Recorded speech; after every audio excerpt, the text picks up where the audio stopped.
So trying to get this puppet finished so that I can send this off to someone.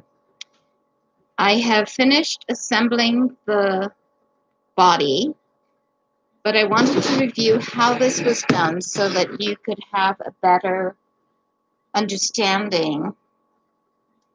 And then I'm going to move on to the head. First of all, if I were to do this again, I would sew the buttons on before I do anything else.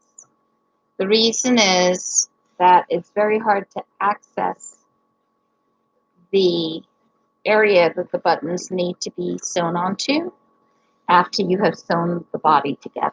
There's not enough room.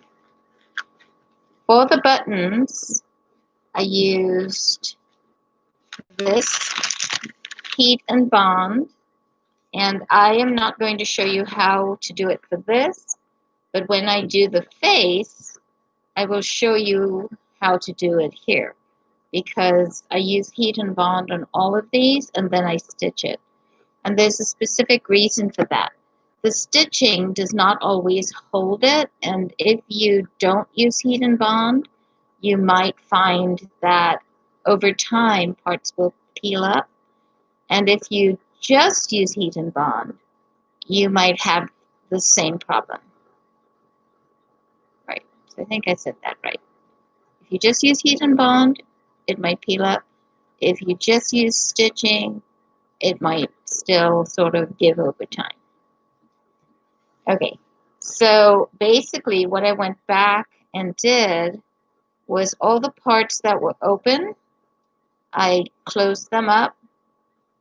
In the hands, I just went zoink, zoink, zoink, because we wanted 3 fingers.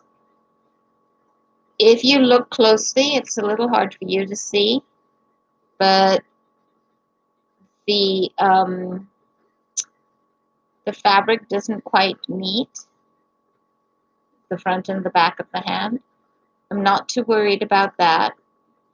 When I turn this inside out, what's going to happen is if I don't clip pretty close to the stitching on this part where the finger is, I'm going to have a problem because it'll pucker, and then this, it'll tie it up. It'll just look funny. So what I am going to do is to go over this again, clip it, and then what I do is I stitch over the clipped area, but I pull it apart when I do that. What it does is it gives a little extra strength to that area and to the seam, so that the chances are a little bit smaller that it'll make a hole here. And then when I'm done, I'll come back and show you what I've done, and then I'll turn it inside out and start working on the face. So that's what we're going to do next time. Now I'm really going to end the stream.